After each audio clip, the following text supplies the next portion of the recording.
And yes, this is our moment. So, Jeremy, we were talking about you. Thanks for making balancing sound and everything. Hi, Jeremy. We think you're awesome. That's what we were talking about before we started recording. Yeah. What day is it? Right. Like you can't even keep track of like where you are. So, yeah, that's where I am. Thanks for having me.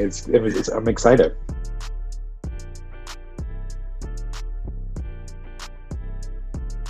It's like making plans, which is so weird when you can't go anywhere, but like making sure that you're like connecting with people in a non-work way. So like we do Quizzo every Wednesday. It's on the calendar and we know that we're doing that. And like Drag Race comes on Friday at 8:00. And so we know that we're going to sit down and we're going to do that. Cooking food, which is this like love language of mine of like, I love cooking food for people, but like for like a lot of people. Right. And so just like preparing meals for the two of us that are nutritious, but also like really beautifully done, like taking the time to make something look really beautiful, has been just so great to get to do, to have the time and the headspace to do.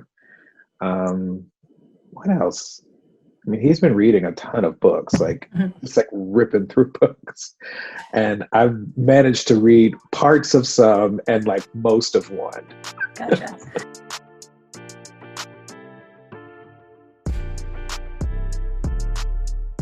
Been watching a lot of television and a lot of movies, a lot of theater that's now suddenly available to be streamed. So yesterday I watched this gorgeous production of a play called Small Island.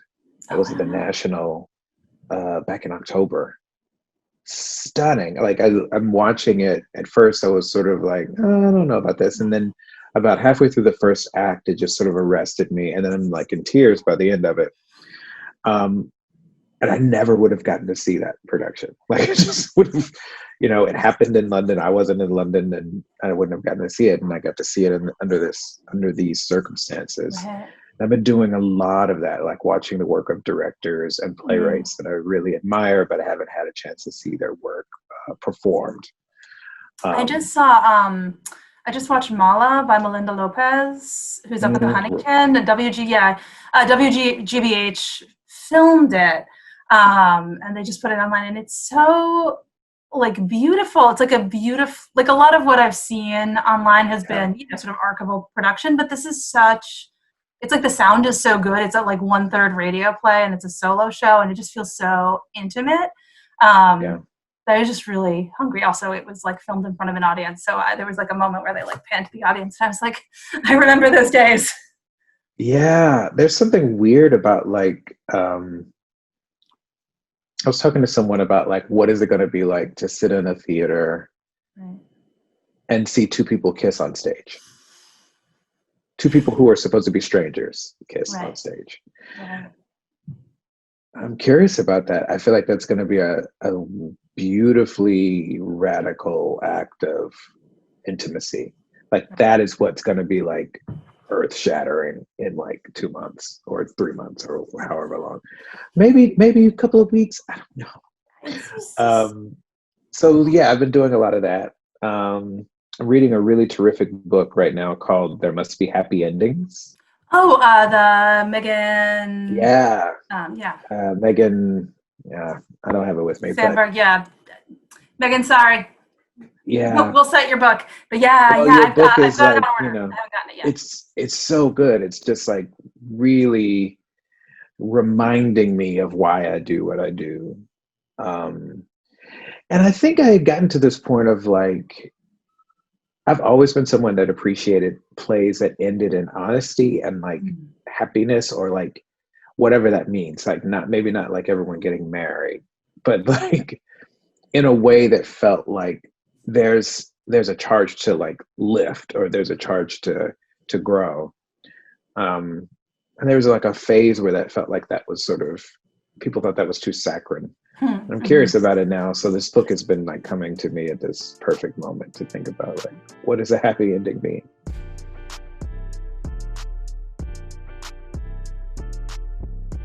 Yeah. I mean, it's got bits and pieces so I mean, I would say the events in my life that have been sort of like the world stops have been like 9/11 Mhm. and Hurricane Katrina, Right.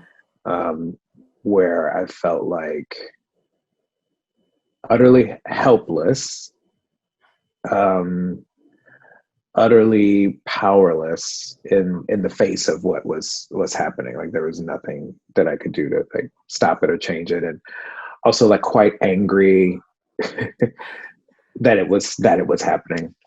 And this is resting in me and with me in a different way. It's doing that thing that 9/11, everyone sort of banding together and like we're gonna make it through this. That was sort of like this weird forced patriotic moment. But because Mm-hmm. this is like everywhere in the world Right. is grappling, figuring this out, trying to think about it. Um, and it is bigger, faster, seemingly stronger than any of us at this point. Um, it it feels different. Like it feels less. Um, it feels less about. It feels less something that I think someone can attach a meaning to. Right. Like it just is doing what it does. Like it is not malicious. It's Yeah. just doing what it does very well. Like it's weird to think about it in that way. Um, and so, like, what do you do in the face of that? Right. How do you grapple with that? Like, I don't even know that I completely understand how in history it'll situate itself, Right. because we're supposed to be like in this era of like modern medicine, like Right. something like the flu wiping out like so many people. Right. 2%. 2% of the world population is one estimate. Yeah, like it's wild. It's Yeah. very wild, and but it's like it feels so completely unknowable and erratic and chaotic. It's almost Yeah. like nature is saying to us, I thrive in this. Can you meet me? Like there's something really weird about that.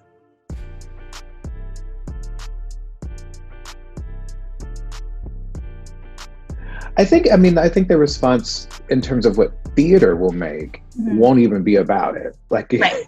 I'm sure there'll be a million plays that are about like someone who, was quarantined with someone they didn't Right. like this weird contagion odd couple. Right. Like we'll have 1,000 of those. But I also think there are going to be a lot of plays that are just sort of like about closeness, that are about tenderness, that are about sex, that are Mm. about like I have several friends who are single right now and we're like dating and Right. doing the Tumblr and the Bumble and the Grinder, and now they're like, I don't know how to do this anymore. And some are like, several women have been like, this is amazing because I know someone is interested in talking to me if they're going to talk to me in this platform, because that's all you can do. Right. Right. Right. Right. And so I think that is going to create different kinds of stories. I think like stories about like how families function. Like my mom posted a picture of my uncle, her brother came to her house and like did some yard work, and he's like covered in this like makeshift hazmat thing with the mask, and he's like cutting something for her, and she's like taking the picture from the window. And I just like started crying. I was just like, oh my God, why is this so emotional for me? And it's because they live walking distance from each other and they can't like touch each other. Right. And like they intentionally like in their 60s decided we're gonna be close. Right. So that's all we always have each other. It's I don't know. Oh, let me not say in there. So he is not 60 yet. He would shoot me if I Noted on the He's not record. 60 yet. If he watches Folks this, he's over like, I'm 50. not 60. They're over 50. But like, And you know, in their, you know, they got to a point in their life where we're like, I want to be close to folks. And so now we're in this thing that makes that impossible. And like care is actually distance. right. That's wild. Like hugging someone is violent. Yeah.